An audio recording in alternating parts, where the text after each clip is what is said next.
After Jesus had spoken these words, he went out with his disciples across the Kidron Valley to a place where there was a garden, which he and his disciples entered. Now Judas, who betrayed him, also knew the place, because Jesus often met there with his disciples. So Judas brought a detachment of soldiers together with police from the chief priests and the Pharisees, and they came there with lanterns, torches, and weapons. Then Jesus, knowing all that was to happen to him, came forward and asked them, "Whom are you looking for?" They answered, "Jesus of Nazareth." Jesus replied, "I am he." Judas, who betrayed him, was standing with them. When Jesus said to them, "I am he," they stepped back and fell to the ground. Again he asked them, "Whom are you looking for?" And they said, "Jesus of Nazareth." Jesus answered, "I told you that I am he. So if you are looking for me, let these men go." This was to fulfill the word that he had spoken. "I did not lose a single one of those whom you gave me." Then Simon Peter, who had a sword, drew it and struck the high priest's leg.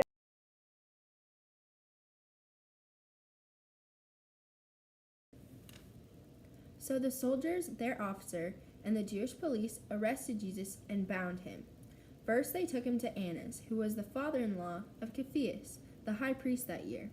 Caiaphas was the one who advised the Jews that it was better to have one person die for the people. Simon Peter and another disciple followed Jesus. Since that disciple was known to the high priest, he went with Jesus into the courtyard of the high priest. But Peter was standing outside at the gate. So the other disciple, who was known to the high priest, went out and spoke to the woman who guarded the gate and brought Peter in. The woman said to Peter, "You are not also one of this man's disciples, are you?" He said, "I am not." Now, the slaves and the police had made a charcoal fire because it was so cold outside, and they were standing around it warming themselves. And Peter was also standing around it, warming himself also. The high priest questions Jesus. Then the high priest questioned Jesus about his disciples and about his teaching. Jesus answered, "I have spoken openly to the world. I have always taught in synagogues and in the temple, where all the Jews come together. I have said nothing in secret. Why do you ask me? Ask those who heard what I said to them. They know what I said." When he had said this, one of the police standing nearby struck Jesus on the face, saying, "Is that how you answer the high priest?" Jesus answered, "If I have spoken wrongly, testify to the wrong. But if I have spoken rightly, why do you strike me?" Then Annas sent him bound to Caiaphas, the high priest. Peter denies Jesus again. Now Simon Peter was standing and warming himself. They asked him, "You are not also one of his disciples, are you?" He denied it and said, "I am not." One of the slaves of the high priest, a relative of the man whose ear Peter had cut off, asked, "Did I not see you in the garden with him?" And again Peter denied it, and at that moment the cock crowed.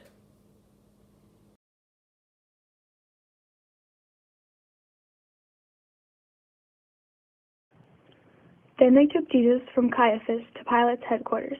It was early in the morning. They themselves did not enter the headquarters so as to avoid ritual defilement and to be able to eat the Passover. So Pilate went out to them and said, "What accusation do you bring against this man?" They answered, "If this man were not a criminal, we would not have handed him over to you." Pilate said to them, "Take him yourselves and judge him according to your law." The Jews replied, "We are not permitted to put anyone to death." This was to fulfill what Jesus had said when he indicated the kind of death he was to die. Then Pilate entered the headquarters again, summoned Jesus, and asked him, "Are you the king of the Jews?" Jesus answered, "Do you ask this on your own, or did others tell you about me?" Pilate replied, "I am not a Jew, am I? Your own nation and the chief priests have handed you over to me. What have you done?" Jesus answered, "My kingdom is not from this world. If my kingdom were from this world, my followers would be fighting to keep me from being handed over to the Jews. But as it is, my kingdom is not from here." Pilate asked him, "So you are a king?" Jesus answered, "You say that I am a king. For this I was born, and for this I came into the world, to testify to the truth. Everyone who belongs to the truth listens to my voice." Pilate asked him, "What is truth?" After he had said this, he went out to the Jews again and told them, "I find no case against him. But you have a custom that I release someone for you at the Passover. Do you want me to release for you the king of the Jews?" They shouted in reply, "Not this man, but Barabbas." Barabbas was a bandit. And Pilate took Jesus and had him flogged. And the soldiers wove a crown of thorns and put it on his head, and they dressed him in a purple robe. They kept coming up to him, saying, "Hail, King of the Jews!" and striking him on the face. Pilate went out again and said to them, "I am bringing him out to you to let you know that I find no case against him." So Jesus came out, wearing the crown of thorns and the purple robe. Pilate said to them, "Here is the man." When the chief priests and the police saw him, they shouted, "Crucify him! Crucify him!" Pilate said to them, "Take him yourselves and crucify him. I find no case against him." But Jesus answered him, "We have a law, and according to that law he ought to die because he is claimed to be the Son of God." Now when Pilate heard this, he was more afraid than ever. He entered his headquarters again and asked Jesus, "Where are you from?" But Jesus gave him no answer. Pilate therefore said to him, "Do you refuse to speak to me? Do you not know that I have the power to release you and the power to crucify you?" Jesus answered him, "You would have no power over me unless it had been given to you from above. Therefore the one who handed me over to you is guilty of a greater sin."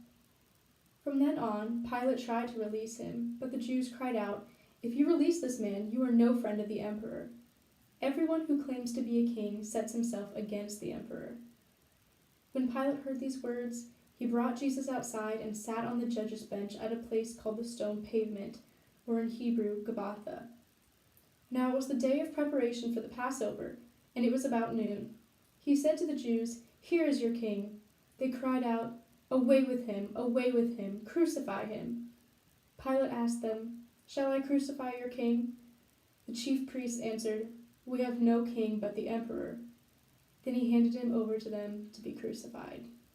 So they took Jesus, and carrying the cross by himself, he went out to what is called the place of the skull, which in Hebrew is called Golgotha. There they crucified him, and with two others, one on either side, with Jesus in between them. Pilate also had an inscription written and put on the cross. It read, "Jesus of Nazareth, the King of the Jews." Many of the Jews read this inscription because the place where Jesus was crucified was near the city, and it was written in Hebrew, in Latin, and in Greek. Then the chief priests of the Jews said to Pilate, "Do not write, 'The King of the Jews,' but this man said, 'I am the King of the Jews.'" Pilate answered, "What is written, I have written." When the soldiers had crucified Jesus, they took his clothes and divided them into 4 parts, one for each soldier. They also took his tunic. Now the tunic was seamless, woven in one piece from the top. So they said to one another, "Let us not tear it, but cast lots of it for those to see who will get it." This was to fulfill what the scripture says. "They divided my clothes among themselves, and for my clothing they cast lots." And that is what the soldiers did. Meanwhile, standing near the cross of Jesus were his mother and his mother's sister, Mary the wife of Clopas, and Mary Magdalene. When Jesus saw his mother and the disciple whom he loved standing beside her, he said to his mother, "Woman, here is your son." Then he said to his disciple, "Here is your mother." And from that hour the disciple took her into his own home. After this, when Jesus knew that all was now finished, he said, in order to fulfill the scripture, "I am thirsty." A jar full of sour wine was standing there. So they put a sponge full of the wine onto a branch of hyssop and held it to his mouth. When Jesus had received the wine, he said, "It is finished." Then he bowed his head and gave up his spirit. Since it was the day of preparation, the Jews did not want the bodies left on the cross during the Sabbath, especially because that Sabbath was a day of great solemnity. So they asked Pilate to have the legs of the crucified men broken and the bodies removed. Then the soldiers came and broke the legs of the first and of the other who had been crucified with him. But when they came to Jesus and saw that he was already dead, they did not break his legs.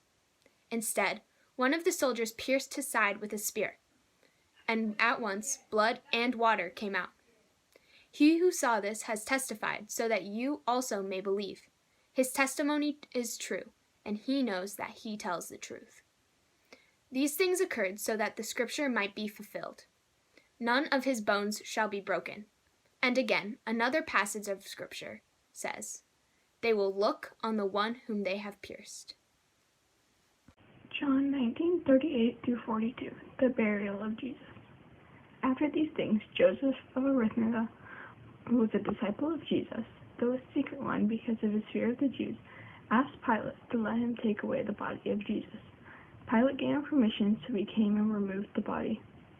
Nicodemus, who had at first come to Jesus by night, also came, bringing a mixture of myrrh and aloes, weighing about 100 pounds.